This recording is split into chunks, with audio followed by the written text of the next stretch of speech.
after the plane lost contact and we never heard from it again, would you mind just going through the timeline that happens over, say, maybe the next 24 hours or so? Yeah. As we know it? Yeah, absolutely. You know, your analogy of trying to keep everything organized, like if you've ever taken apart like your lawnmower carburetor or anything like that, if you've ever done it the wrong way, you'll never do it the wrong way again. You have to take apart. As you take it apart, you have to lay the pieces in the order in which you found them. Because if you then try to put it back together, you've got an extra part. Yeah. And you're like, where does this thing go? Especially if it's me. So this is a complicated case. And we have to treat it like a carburetor. Like we have to know where everything is. And we have to sort of parse it out carefully. So we were talking about how the plane was 40 minutes into its flight. It was over the South China Sea. Nobody was paying attention to it. It went electronically dark. So it's no longer on the radar screens of the air traffic controllers. It's not sending out any kind of radio transmission. And there's various different ways that a plane stays in contact with people on the Earth. And all of them were turned off or switched off. We don't know exactly. Like, you don't have to turn off your radio. You can just not say anything on the radio, right? Are there any known technological outlets that exist outside of, say, air traffic control, maybe when we're talking government, military, that would be able to still read a plane that is turned off like that? Yes. Yes. Okay. And it took a couple days for the public to learn that, in fact, so the plane goes electronically dark. Yeah. More or less simultaneously with that, it makes a hard left turn. It does a U-turn. A U-turn so aggressive that you can't just like plug into the autopilot, like turn me onto this heading. You actually, because if you say I'm on heading 030, I want to go into heading 210, the plane will like do it in a pretty chill way. Civil aviation is about easy maneuvers. Someone did a hard turn. They went back, not exactly the way they came, but more or less reverse course, went back over the Malayan Peninsula, whence they had come, passed over a Malaysian Air Force base called Butterworth, then went over this body of water called the Malacca Strait. And they flew up the middle of it. On one side, you have Thailand. On the other, you have Indonesia. So it sort of avoided those airspaces. Yeah, can we put a map up, Alessi, if you don't mind, just of this area? You know where the general area is, but continue. Yeah. And so as it was doing all this, dark, it was being tracked by military radar, which is kind of like a flashlight or a searchlight that's being, in the invisible wavelengths being shined out into the world, and it catches anything that is, it could be a rain cloud, or it could be a plane or a balloon or whatever, a Zeppelin even. So anyway, it is seen flying, doing this maneuver I'm describing. And then it left because just as your flashlight can't go infinitely far out into the cosmos, the radar only covers, maybe let's call it 200 miles or something like that. Okay. So you get to the end of that range, and then you're no longer visible to it. So you go invisible again. So now the plane is somewhere over the Andaman Sea, and it is electronically dark. It's beyond the range of Malaysian military radar. And it is invisible to the world. It is. So if somebody has taken this plane, they've gotten away scot-free. Nobody can see them. Do we know how long that would have been from the U-turn to that point? An hour. Like 1 hour. An hour. Okay. And so then to me, the core event of this whole mystery happens, which is this box gets turned back on that had been turned off. It's called the satellite data unit. It's a component of the satellite communication system. So when I talk about it, I sometimes call it the SATCOM. I sometimes call it the SDU. And this is the box that is allowing the plane to talk to a satellite. That's run by Inmarsat, which is a British-based company that has ties to the U.S. government, UK government, a lot of speculation, spookiness, the usual suspects. But this company will later look into its databases and realize that it has recorded transmissions that were automatically sent between the plane and the satellite, and then onwards to a ground station. and then onwards to London, where it was recorded. So there's been a lot of discussion about how do you turn back an SDU? How do you turn it back on? And then secondarily, why would you turn it back on? And this is everything that we know about the next 6 hours hinges on the fact that this box was turned back on. Because for the next 6 hours, Inmarsat was recording these periodic transmissions that were taking place. So the way the system works, it's a bit like you have a cell phone, right? And it's constantly, even when you're not using it, it's figuring out what the nearest tower is, and it's just saying, hey, I'm here, I'm logged in. And that way, if someone wants to call you, it'll come through because the system knows where you are. Right. So the SATCOM on this plane had a similar kind of arrangement where if nobody used this system, which you can use to make calls, you can send data, text, that kind of thing. It's a lot like a cell phone, really. If it didn't hear from the user in an hour, it would say, "Hi, are you still there?" It doesn't want to keep you logged in if you're not there. Maybe you've shut down, maybe you've left and you're now talking to a different satellite because you've gone to a different part of the world. And so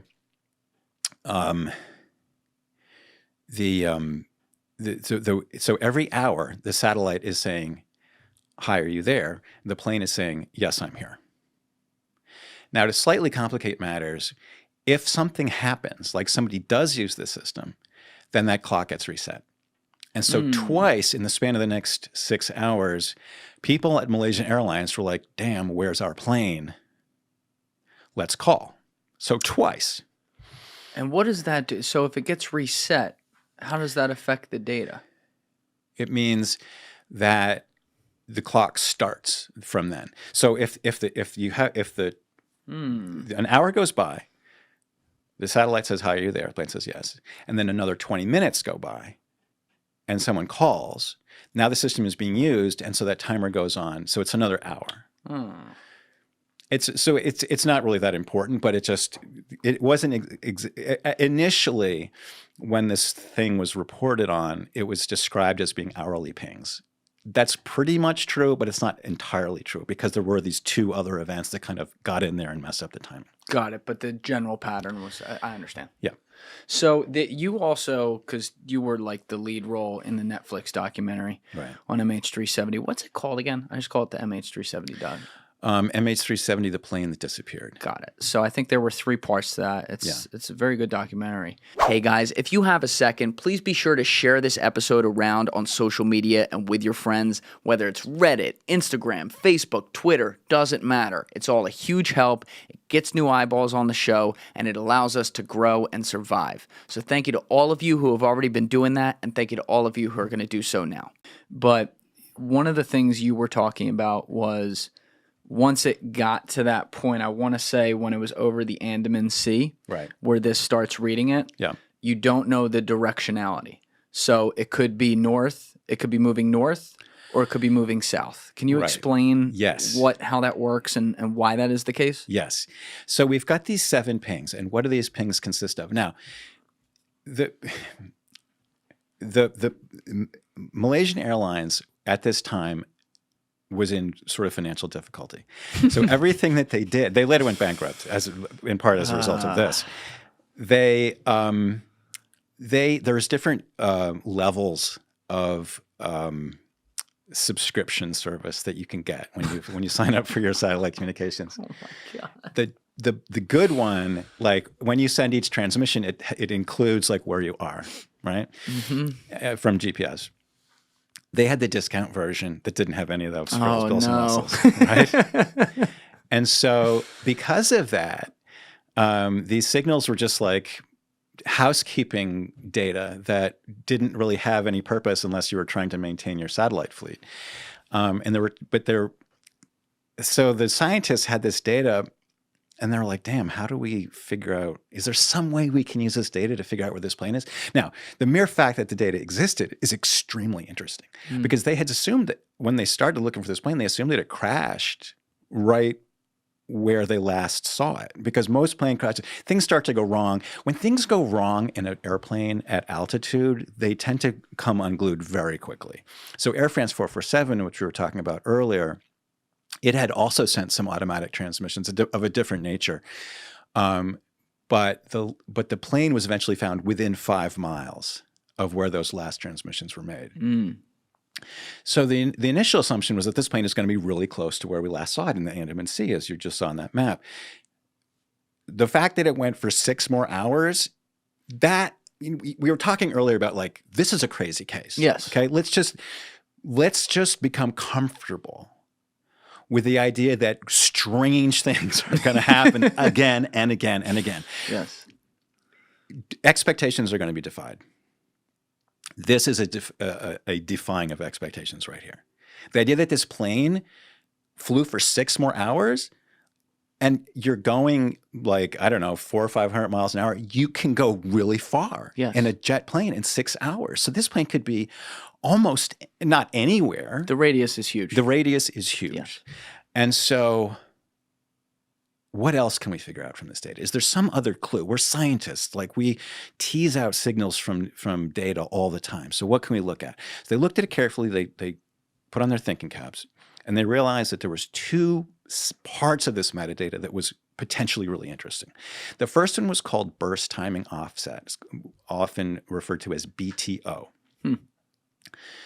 BTO is a measure of how long it took the plane to respond when the satellite said, "Hi, are you there?" So the plane says, "Hi, how are you there?" The plane received the message, thought about it in its machine way, and then responded and sent a signal back. So there's 2 components to this time. One is the amount of time it takes light to travel through space, and the other is a well-known computational process. So they can subtract the time for the computational process, and what's left is a light speed time. And from that, you can figure out distance. So from this BTO data, you know how far the plane is from the satellite. And it's just, if you take the universe of all points that are a certain distance from another point, it's a sphere. If you take the intersection of 2 spheres, meaning the surface of the Earth and this first sphere we're talking about, you get a circle. So this plane was somewhere on this circle. Now, you can also rule out, because we knew where the plane basically was when the first ping happened. We know that the maximum speed, this plane can't fly more than about 4/5 of the speed of sound. So you're able to narrow it down. So you have these basically what they call arcs. And for each of these 7 pings, you know that it had to be somewhere on this arc. And there's another step that you can read about on my blog, or we talk about it in the podcast. There's a kind of math that you can do that will actually allow you to derive a path from those arcs. How does that work? It has to do with probability and aeronautical performance and a couple of other things. But so let me not get into it right now, if you don't mind. Maybe we could circle back to it if you want to get into it. It's like, I feel like it's a fairly long walk. Okay. But I would definitely encourage people to. We did a podcast episode called Root that talks about how you do that derivation. So when they had this idea, they thought, well, let's test it on some other planes that we have data on, because they keep data on all planes. And they did it, and it matched pretty well. It doesn't give you an exact line, but it gives you a very narrow probability distribution. So what scientists look for, people tend to think that, like, scientists are looking for the answer, but really what they're more commonly looking for is a sort of a probability distribution of, like, what can the range of answers be, right? Like if your son is growing up, as mine is, and they measure their height every year, and from your child's height each year, they can kind of project into the future as to how tall they're going to be when they're grown up. And of course, the older the kid is, the more accurate it gets. But you don't know if your 8-year-old is 4'2", you can say, well, he might be 5'6", he might be 5'8". Big range. There's a range, and so that's what I'm talking about. They would have thought I was going to be like 5'5" when I was 8. Right? I'm 6'1". J.H. Wheaties. Yeah.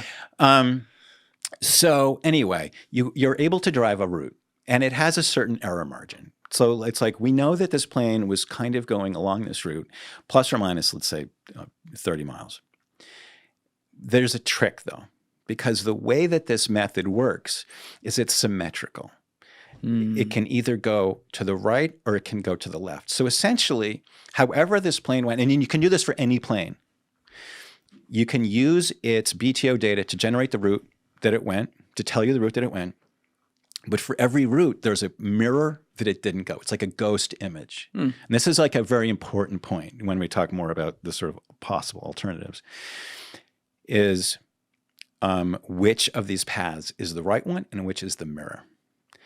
And the second, so there's and so to resolve that, they realized that there was a second part of the metadata that was useful. This is called the BF, or burst frequency offset. And this, through a set of mathematical techniques, which is even more arcane and took the Inmarsat scientists a couple of weeks to figure out, tells you which one was right. And it turns out that when you do the math, the plane went south. So the plane could have gone south, it could have gone north, but we know that the south one is right because we have this metadata called the burst frequency offset that tells us the plane went south. A way to understand this is that the satellite actually was wandering in its orbit. None of this would work except so the satellite system was designed to have a BFO value of 0. It wasn't supposed to have a burst frequency offset, but because the satellite had been in service for longer than its warranted lifespan, so it started to run out of fuel. It carried fuel that allowed it to adjust its orbit, but it was running low, so they weren't using it. Yeah. So the satellite was going up and down out of the plane of its orbit. And because of that, it was creating a signal. And so when if the plane was going south and the satellite was going south, the difference in its relative frequency would be less than if the plane was going north and the satellite was going south. That's how they basically did it. The positioning. Got it. Okay. So the theory that emerged saying it would have gone south for 6 hours means that it would have ended up run out of fuel smack dab in the middle of the Indian Ocean. Correct. I think the best place to start there is with the pilot, because this is where people tried to go right away. Yeah. With, did we just have a suicidal pilot here? Right. So for people who aren't familiar with the case, who was the pilot, and what did the investigation in the immediate days uncover about his potential culpability with this?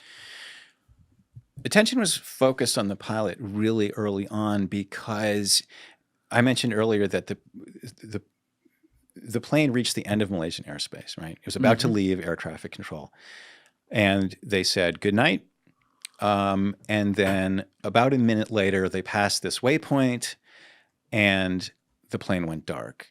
You have a minute, and the plane, and in the transmission, the pilot, whose name is the captain of the flight, was Zahari Ahmad Shah. And so how do you, in the space of a minute, if somebody from outside the cockpit had broken in and taken control of the plane, the pilots didn't call Mayday, there's various things that a pilot can do to signal to the air traffic control that he's in trouble, right? It used to be kind of secret, but then they made a movie where the title of the movie was this code that you're supposed to use. So I don't think that many people watch it, though, so maybe it's still valid. Anyway, immediately, the fact that somebody made this plane go dark, it's easy to make a plane go dark from the cockpit. Who else could have done it? Sure. Because the co-pilot was a young guy who had just gotten his training finished. It was like his first flight, without having to have a supervisor on board to watch him. So he didn't really know much. It was very clear from the get-go that whoever did this knew a lot about aviation, knew a lot about systems, was, let's just say, sophisticated. Right, and so focus was on the pilot, Zahari Ahmad Shah, the captain. So, okay, what do we know about this guy? Is he a terrorist? Is he a criminal mastermind? Is he deep in debt? What are the red flags of this guy? And if you look at it, I mean, people have various opinions. It's a subjective matter. What do you think about this guy? I look at him and I see a guy who is pretty chill. He seems like he's got a happy family. He doesn't have financial problems. He makes YouTube videos that are about like how to repair a leaky window. He just seems very relaxed, good-natured. People interview his friends and colleagues, and he seems really well-liked. He's kind of a pillar of the community. He's one of the most experienced pilots from Malaysian Airlines. There seems to be a striking absence of red flags. Another part of it is that if this was a murder-suicide, which is a heinous thing, Yes. Pilots are obviously. I fly recreationally, and I hang out at airports, and a lot of pilots also fly recreationally. So I rub shoulders with professional pilots a lot, and I think that pilots are of a type psychologically. They are. They have their shit together. You can't be kind of scattered, irresponsible, alcoholic. It just doesn't work very well. Pilots are maybe a little uptight. You have to be kind of anal retentive, I think, to be a good absolutely. pilot. You don't want to just wing it. I hope they're not winging it when I get on those goddamn planes.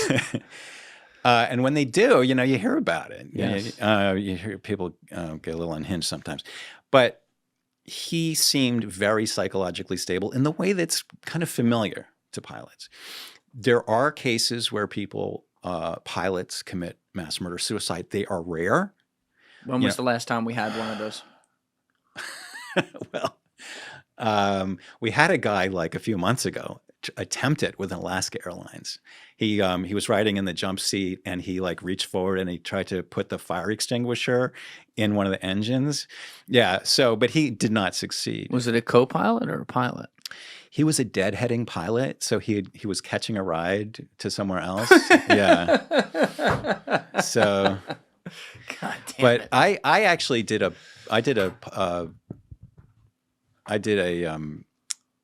Kindle single about so Malaysian Airlines MH370 happened in 2014. And there was a lot of speculation that Zahar Ahmad-Shah had committed mass murder suicide. The following year, a young German co-pilot was flying, I want to say from Barcelona to, I'm going to get this wrong, Frankfurt or something. And anyway, he programmed into the autopilot to descend to 0 feet altitude. And he had flown with the same captain before, and the guy had a habit of getting up and going to use the bathroom halfway through the flight. So the guy gets up, goes to the restroom. This young guy locked the door, locked the pilot out. And so on the black box, you can hear him like banging on the door, like screaming, like, let me in, let me in. And the guy just sat in the co-pilot seat and the plane just flew itself into the mountains. Oh my God. Yeah. And it's really, one of the strange aspects of that case was that the mountains where it crashed was really near where this guy had gone. He was a glider pilot, recreational glider pilot. And so he had flown on these mountains, just flying back and forth along these ridges just for fun. And he'd seen these kind of rock outcroppings that he wound up crashing into. Now, did they find things in this guy's background that suggested he was pretty fucked up, or? So, yeah, this is a great point. When they looked at his, the Apple screen, what do you call those things? I'm blanking on it. The iPad. They look at his iPad. Thank you. I speak English as my native language. When they looked at his iPad, they found Google searches for MH370, among other things. And this guy had a history of mental illness. He'd actually been grounded for a while because of his mental health issues. So he believed that his career was coming to an end. There have been a handful of other cases where people who have like personal crises in their life have tried to do this kind of thing. Zahari had nothing like that. There was one piece of evidence, Yes. which is that he was such an avid, he loved flying so much that he had a flight simulator in his basement. And he had done a flight about a month before where he had flown apparently a similar kind of flight profile to what you would, what it was surmised that he did, which was to fly up the Malacca Straits and then put the plane sort of in the Southern Ocean with no fuel. And then, you know, it's not really known. Didn't he have, correct me if I'm wrong Sure. here, on that particular simulation though, didn't they say that he had just for some reason reset a starting point of a new flight to where that was, like where it crashed in the Indian Ocean, and then tried to fly to like Australia or something? No, it seems like the data was partial. It wasn't a perfectly preserved set of data, and there's been a lot of controversy and speculation about what exactly it reflects. But it seems like he flew up the Malacca Straits, like paused the game, and then kind of manually moved the plane Right. to the southern part of the Indian Ocean. And the kind of thing that like doesn't really make any sense about it is that if you're in the southern Indian Ocean or the northern Indian Ocean or the East Atlantic Ocean, it's like it's just ocean. It's all the same, especially in like kind of a low-res flight simulator like the one he had. So what is the significance of being over the ocean anywhere? Like, what does it even matter where you are? It's not like he was practicing what it would be like to fly for 6 hours in the dark over ocean with no kind of goal other than, I guess, running out of fuel and crashing and dying. It seems like a really weird way to kill yourself. Certainly to me. Yeah. For sure. Back quite a few years ago now, but I reached out to a psychologist who studied suicide, and I said, first of all, this is a really elaborate, like the whole process, which I think I've given you kind of like a simplified version of everything that happened, but it's a long multi-hour process involving lots of turns and like things being turned off and things being turned back on again and overflying Air Force bases and all of this. It seems very complicated. Like, do people kill themselves in complicated ways generally? Because the other cases where people have flown themselves into the ground, they just put the nose down and fly it into the ground to get it over with. Like, if I'm going to jump off a building, I mean, my goal is to hit the ground like hopefully as quickly as possible. I don't want to like do like paraglide off the roof and then like release myself on a bungee cord and then like cut the bungee cord. You know what I mean? Yeah. It's like simple and fast, I would think. But she said, look, people are people. People are fundamentally unpredictable. And so, yeah, for the most part, people might do one thing, but she was telling me that she knew of a case where somebody had built like a chainsaw machine for themselves that worked apparently. But, you know, you can't really say definitively that you can't rule anything or in or out based on human behavior.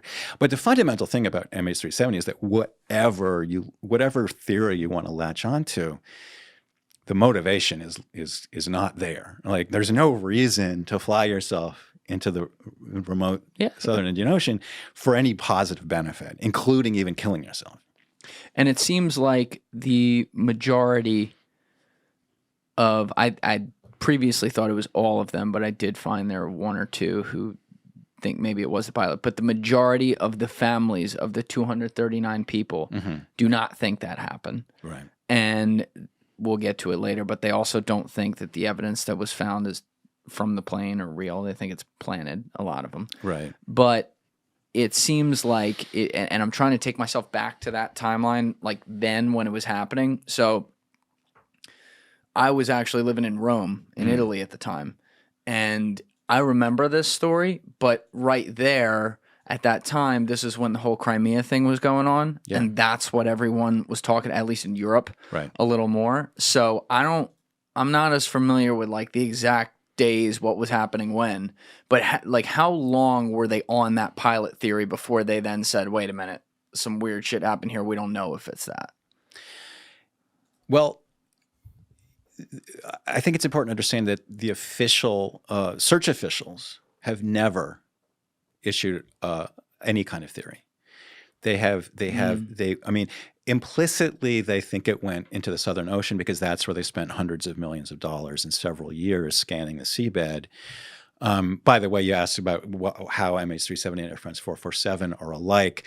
Air France 447 at the time was the most ambitious seabed search ever carried out. It was like 2 miles deep, and Yes. it took them 2 years to do it.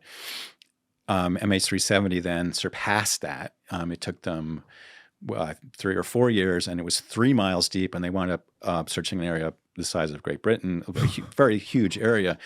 So so implicitly they think that it went south, and implicitly it was probably only the pilot could really be on your suspect list. Guys, if you're still watching this video and you haven't yet hit that subscribe button, please take 2 seconds and go hit it right now. Thank you. But they've never said we think the pilot did it.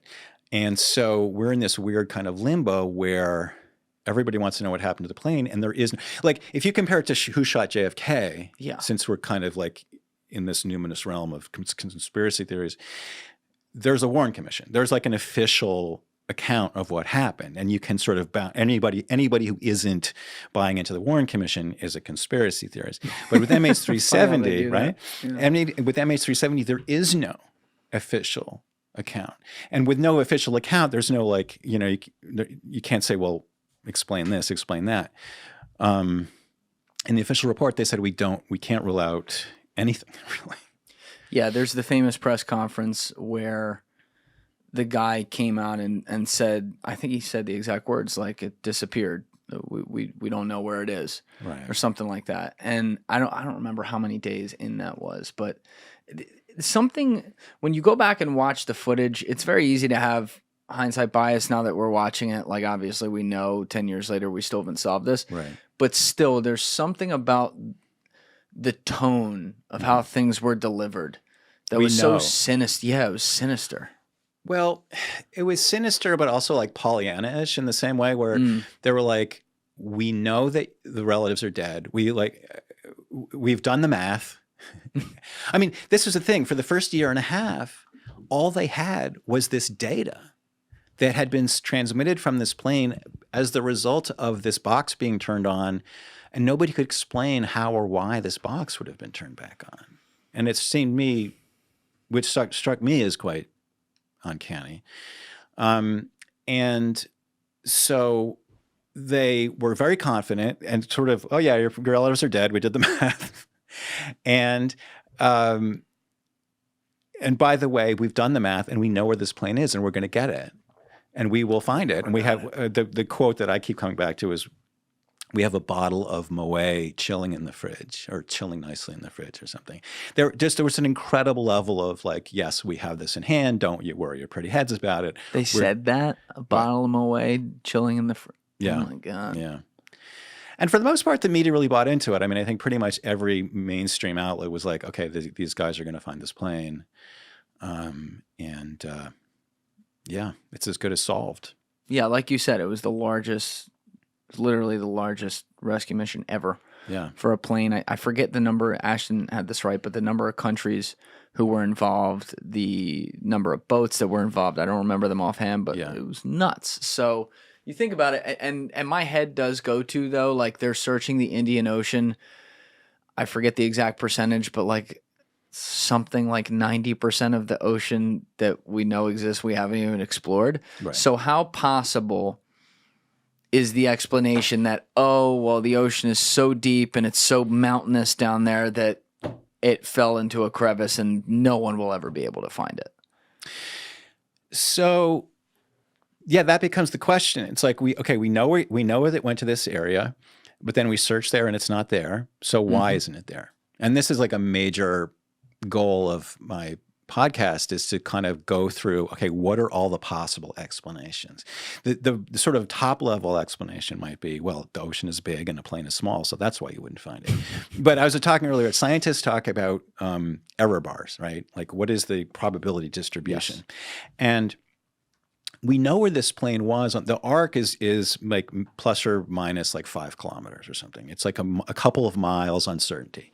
And so that's not that much. It's really not that much. And so it wound up on the 7th arc. The plane it's believed, based on the interpretation of what these signals meant, the assumption is that this plane had been out of fuel for about 3 minutes.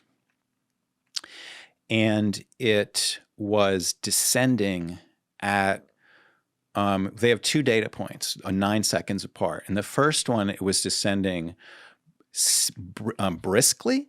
And then in the second one, it's like descending almost nose down. So like somebody has been pushing the plane like into a vertical dive. And so, and then there was another transmission that would have taken place like 90 seconds later that wasn't. So the plane was probably not in the air for 90 seconds after that.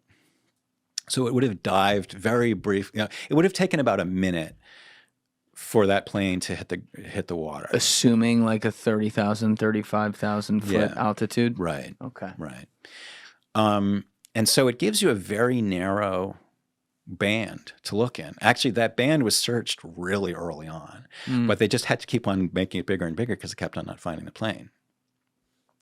So why isn't it there? One explanation is that you mentioned maybe it fell into a crevice or something. Sure. And when they searched the seabed, they kind of scanned it back and forth. And like, I'm looking at your table now. It's like a picnic table that has cracks in it.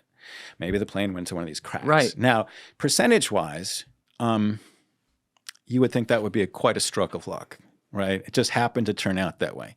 And again, something that we see again and again in this case is like something happens and it was either just a stroke of luck, or is it because something else is going on?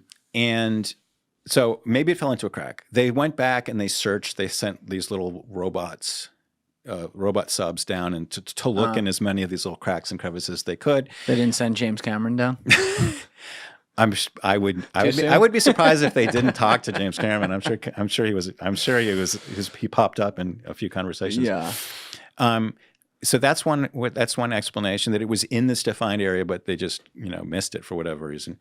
The officials themselves don't think that happened. The other possibility is that the plane went into this steep dive, and then the pilot thought, "Wait a minute, what am I doing? This is a terrible idea," and pulled it out and then glided it for like 50 miles. Not impossible, but again, one strictly of these things by the weight by the physical projection of the plane at this point, no engine because he's out of fuel. Correct. Right. You could go 50 miles like that? I mean, it is possible that you could get beyond the search area. Now, again, the question is, how likely is that? And then there's a third possibility, which is that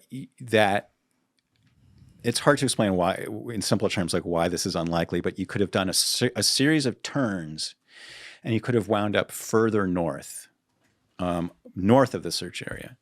And so when they called off the search, having spent a lot of taxpayer money searching this area unsuccessfully and having promised we're 97% confident we're going to find it. So they failed and they wrapped it up. They said, look, we didn't fail. That's not really the right word. We just didn't succeed. And the reason is because the plane did this stuff that we assumed it didn't do, but I guess it must have done.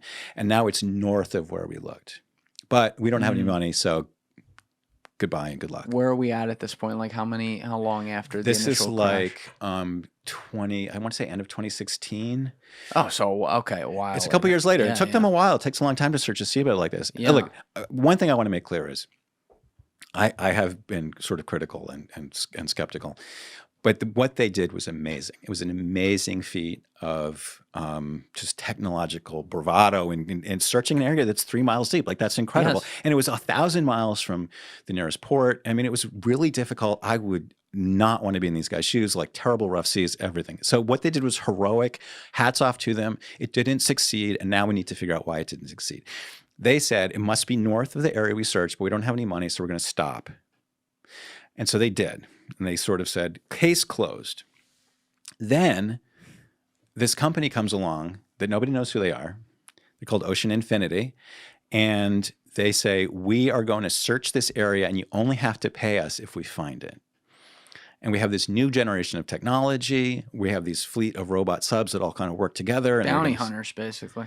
Well, actually, Business Week just had a really long article about this outfit a couple months ago. Yeah, they were treasure hunters. They had invested all of this money. So one of these tax write-off kind of things where like rich guys like want to like it was all really shady. It always is. And the archaeologists are like, you're destroying the wrecks, and you're like, no, we're just taking the gold bars, So they basically developed this technology so they could go around the world and look for wrecks. So they're like, we're going to find, so they're thinking, well, okay, we want to scan the seabed and find some nice juicy wrecks, but we're also going to like get the Malaysians to pay for it if we find the plane. So they volunteered. They said, we're going to search this other, and they searched like another whole area the same size. They did it much faster because their technology was better, but they searched the area where the Australian officials had said, we know it's in this other area, but we don't have enough money to search for it. It wasn't there either. So these guys, you know, you've got this kind of shrinking probability distribution. They keep on searching where they know it is, and that area gets smaller and smaller. Yeah. And so the question then becomes like, okay, well, where is it there or not? Is it there or not? Because you said very confidently in that tone that you, I think, very accurately identified, a sort of male overconfidence, yes. White male overconfidence, we can say. You know, so where is it? It's not there. Now, to get on your timeline with all this, though, you ended up through your blog posting and obviously reporting on all the channels, right, basically everywhere on this case, you ended up at the forefront of this thing called the Independent Group. Yes, right. So that's basically like I'll have you explain the full thing to people, but it's basically like a public crowd campaign to try to solve this case with random people around the world who have sometimes expertise, sometimes just like trying to solve it, right, coming together with whatever information they can pull to find this plane. Right. When did that first start?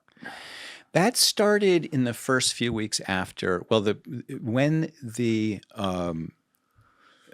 search officials let it be known that they had this Inmarsat data, and that the Inmarsat data said certain things. It had this, we were talking earlier about what does this data mean? A lot of people who care deeply about the case were like, wait, what are you talking about? Like, how can you tell these things that you say you can tell? And especially the BFO data. And so people were trying to understand what they were talking about. And I had some ideas. I was going on CNN a lot at the time. I was writing about it on my personal blog. On air, I would just talk about the stuff that like everyone agreed on, and that the job of a station like CNN is just to sort of take whatever officials say and sort of restate it. Okay. But I was like really interested in what the data meant. Like, what could we tell about what was happening? And it was like a little bit too technically arcane for an audience like that. So I was writing about it on my blog, and then people would reach out to me, Mike Exner being one of them, and he said, look, this is what this satellite system is. This is who made it. This is where it's located in the plane. Did you explain off camera or on camera who Mike was? I can't remember. Was that right before camera? We were talking about that? So Mike Exner is a scientist, engineer who lives in Colorado, and he's worked on satellite communication systems for many years. And so he's very well versed in how they work and what the different parts of it are.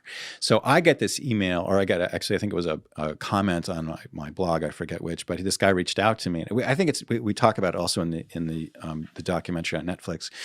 He reaches out to me. He's saying he's laying some technical information on me that's like way above my pay grade. I don't even know what he's talking about, but I reach out to him, and he explains who he is and how he knows this stuff. I start emailing with him. There's some other people who are also blogging about this stuff, and we all kind of get this email chain going. It's all very informal. One of the members pipes up and says, we should call ourselves the Independent Group. And they did. And like, so this literally random group of internet commenters comes together and forms like, the Wonder Twins. And we start trading information, trading ideas, discussing possibilities, trying to work out where the plane could have gone, et cetera. And like these guys, some of them I like more than others. Some of them I have more respect for than others. But the best of them have like just a truly phenomenal knowledge of physics and engineering and how satellite communication systems work and so forth. So I think we were able to really understand in fairly great detail what these scientists are talking about and what it means for the plane could be. And these guys wind up developing quite a close relationship with the search officials. And when the Australians issued their final report, which is 2016 or 2017, they get thanked by name. They thank the independent group, wow. and they thank some of these individuals like Mike Exner by name. Wow. I should hasten to add, by this point, I've long since been kicked out of the independent group. Right. So I was kind of teeing that one up because what year, before I get into this, what year did you come up with that theory we're going to talk about? Like how long after the crash? So I believe it was June of 2014. So about 3 months after. June, right? Okay, so 3 months after so finally the Malaysian government releases the information to explain how we use the BFO data to tell us that the plane went south. Okay, as soon as they explain it, I'm talking to Mike and I say, okay, this definitely, okay, let me back up one little step, which is to say that this all seemed very strange to me. The idea that you would do this elaborate set of things and commit suicide, it seemed to me more likely that that when we knew that it could go north or south, it seemed to me north. Because if you go north, you get to be alive. You get to stay alive. It's land up there. It's land. And so I said, this plane probably went north. And I said to my editor at Slate, I want to write an article saying that I think the plane went north. And she said, well, nobody else seems to think it went north. I said, okay, listen. I really want to write this article. If you let me write it and I'm wrong, I will publicly apologize. She said, okay, you're on. So in June, when the officials released their explanation of how the BFO data works, I rolled up my sleeves. I polished my high school math, and I did the calculations, and it took me a while because I was very rusty. But I'm like, oh, I get it. It went south. Like they're right. The BFO data means that it went south. Right. So I went to my editor and I said, okay, here's your article explaining why I went wrong. And she said, okay, this isn't this. So she ran it and she said, this is an article explaining where you went wrong. This is not actually an apology, which is what you promised. Oh, so you had already said the theory that you thought it went north to Kazakhstan. Right. At this point. Okay. I think it was so early that we didn't know that it was Kazakhstan. I thought it was like Central Asia. There was a kind of like nascent uprising in China involving the Uyghur minority. Yes. Xinjiang. So anyway, I thought it was there. That turned out to be really off the map. So at this point, I think it would be clear to anybody that I am wrong sometimes. I am not always right, And so God, sometimes people are unwilling to say that in here. I am too while we're at it. Well, it's important to acknowledge your flaws. It's not a flaw. I mean, this is the thing. I wrote this piece. I'm like, listen, I was wrong, but we didn't know as much then as we know now. And now we know more, and now I see that I was wrong. We're trying to do the best with what we have. Yes. So, but she did make me write a second article explicitly apologizing for, and I still like kind of weaseled out of it by saying, look, I'm not really sorry. I was doing my best. So anyway. I understand what you mean. Yeah. But, okay, so I apologize. I have a habit of saying that I'm wrong, but then like being like, but am I really wrong? So anyway, so in June, I'm like, Mike, how does this BFO data get generated? Like, how does this thing work? Like, let's just like break it down for me, because the question I want to know is the BFO data tells us that the plane went south. Is there any way that the BFO data could be generated?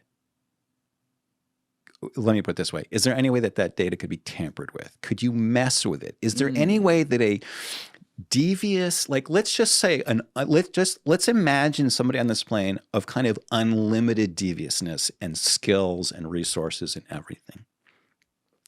Can we say, like, how does this work? Is there a way that it can be interfered with, right? And I remember like standing, I remember where I was standing, where Mike was explaining to me how this data is generated, and realizing that like it comes from a part of the plane that anybody can access. Like there's an unlocked hatch that goes into this thing called the electronics bay. And in the electronics bay, you have all the electronics that control the entire plane. And where would that be on a standard commercial jet? Like I walk in off the whatever that thing is that connects to the plane, and take a left. Okay. Take a left. Go into first class. Actually, it was styled as business class on this particular flight. You go up, stay to the left side of the plane, go up to the first toilet. On your right, near the galley, there's going to be a carpet. If you pull up that carpet, there's a hatch. The hatch is not locked. It's not locked. It's not locked. And if you go open it up and go down in there, you have all of the computers that feed the navigation system, that control the wings and the ailerons and the rudder. Is this locked today now? I don't think so. I don't think so. But I should say that I'm checking that shit next time I get on a plane. everything that I'm going to describe, lock that thing up, could not happen today. Okay. It was a particular it was a very specific moment in time when this particular technology, like, remember I said that they were subscribing to the cheapest version of Inmarsat that didn't have the GPS embedded. When MH370 disappeared, they started giving GPS embedding for free. Okay. That's reassuring. It's good to know. So I could walk you through it piece by piece if you want. It's also in my podcast. It's also in my book, which I should have mentioned. This part I'd love for you to walk through piece by piece, because there's an elaborate, I guess this is like in May, June when you're coming up with this 2014, but there's an elaborate potential theory that comes out of this. So let's walk through this. So this is where it gets, this is where I need to tell you. You need to tell me where I'm getting too deep into the weeds, because it involves this. So this is This is what the BFO data is. You know that when a train is going towards you, the horn sounds like a higher pitch, and then when the train passes you, it's a lower pitch, right? Yes. When things move in relation to each other, that change of velocity changes the perceived wavelength or frequency of the thing, whether it's sound or light, okay? So imagine you're a geosynchronous satellite. You're 23,000 miles up looking down on the Indian Ocean, and you're looking at India, you're looking at Eastern Africa, you're looking at Southeast Asia, you're looking at Australia. And all of these people down there, there's like literally 1 billion customers probably, or not customers of Inmarsat, but people who are doing things with the radio wavelength. They've got cell phones, they've got garage door openers, they've got walkie-talkies. And you need to communicate with your customers amidst all of this noise. And so what you do is you're looking for a very narrow bandwidth. You've been assigned a little patch of the frequency. And you have to stick to that patch, or you're going to be in violation and they might take away your license, okay? So complicating that is the fact that some of your customers are on boats, that's no big deal. Some of them are on land, that's no big deal. The problematic ones are the ones that are flying around in airplanes, because these guys are going hundreds of miles an hour to and fro, and that they're causing significant changes in the frequency because of their motion relative to you. So how do you get rid of that? There's a thing called Doppler precompensation. What that means is that if I know that you're moving relative to you, I'm going to transmit at a lower or a higher frequency to compensate beforehand, so that when it gets to you. Okay, so listen, you're expecting me, let's say our frequency is 100, right? And I'm flying towards you in such a way that what you get is you're going to get 102. The 100 is going to, because I'm flying towards you, that 100 is going to turn into 102 by the time you receive it. Sure. So what I'm going to do is, being very clever, I'm going to transmit it at 98. Right. And then when you get it, it's 100, so it looks perfect, right? So how can you do this? There's two ways. There's two different manufacturers of these boxes. One is called Rockwell, and they have a patent on the best way to do it, which is you transmit it to me at 100, and I'm picking it up at 102. So I just subtract 102, 102. I'm going to transmit to you from 98, Easy. And you're going to get 100. Boom, done. Easy. But it's got a patent on it. So I'm working for a company called Thales, which gets bought by Honeywell. And they built a box, and they can't use that technique because it's under patent by their main rival. So they have to. The math is under patent, like just a mathematical. No, the technique of subtracting your but you can income. patent that. I mean, listen, somebody could write and say Jeff's wrong. The patent's not like that. That's my understanding. Okay. It may be wrong. The fact is that this is how Rockwell does it, whether it's because of patent or not. So This is how Thales does it. Thales takes information from the, it's called the IRS, the Inertial Reference System. It's basically a kind of fancy GPS. Okay. It knows where the plane is based on GPS and some other things. And it calculates, it knows where the satellite is, and it knows where it is, and it knows how fast it's moving, and it calculates the relative speed, calculates the Doppler shift, and then transmits at that frequency. So it's a calculated value.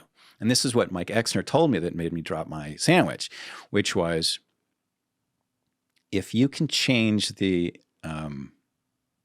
navigational data going into this box, you can change the frequency that it transmits at. So you could make the plane seem like it's going south when it's really going north. That changes the game for you. And so I'm like, wait a minute, because now like things start to make sense in a way that they hadn't before. Remember, we talked about how this box got turned back on and no one could explain why. They couldn't explain why would a captain who wanted to commit suicide turn the satellite box on and off again? And there were various theories that people came up with, but they seemed pretty outlandish to me. Is there a way that could have been an accident, though? People have speculated on things like a fire or something, but when a fire happens on a plane, it's very catastrophic and deadly. It's one of the most dangerous things that can happen on a plane. And so you would either try to land it as quickly as possible, you'd issue a mayday, you try to get down, or the plane would just crash. It's possible. There's always like an X factor. Like maybe there's an explanation that we haven't had yet.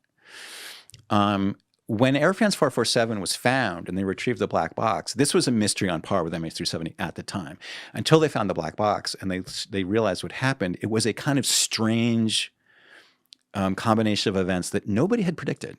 It really was an unexpected turn of events.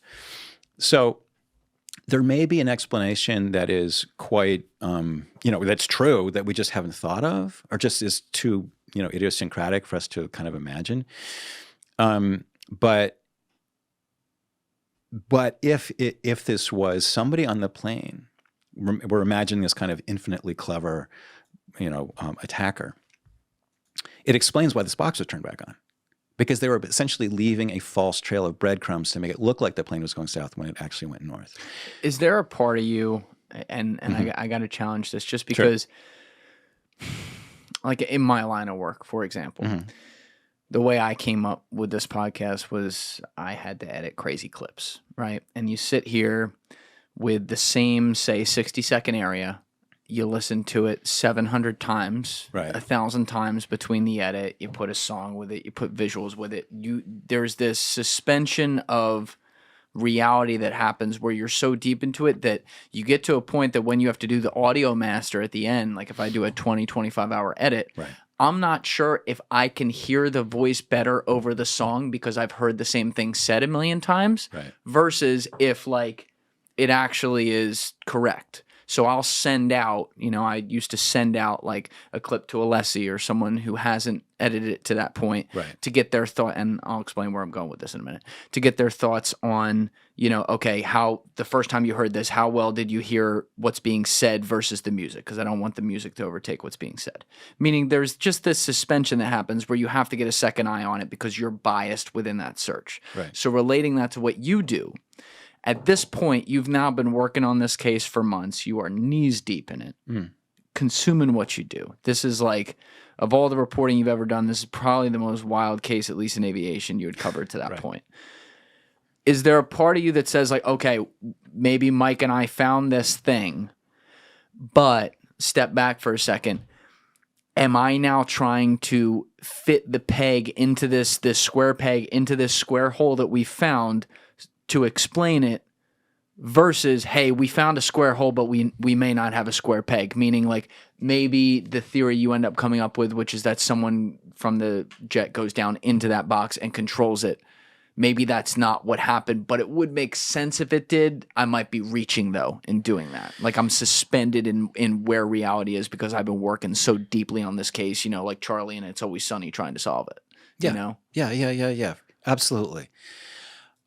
So maybe one way of answering it is like, what was my confidence level that this is what happened? My confidence was extremely low. But what I was trying to do was to answer the question,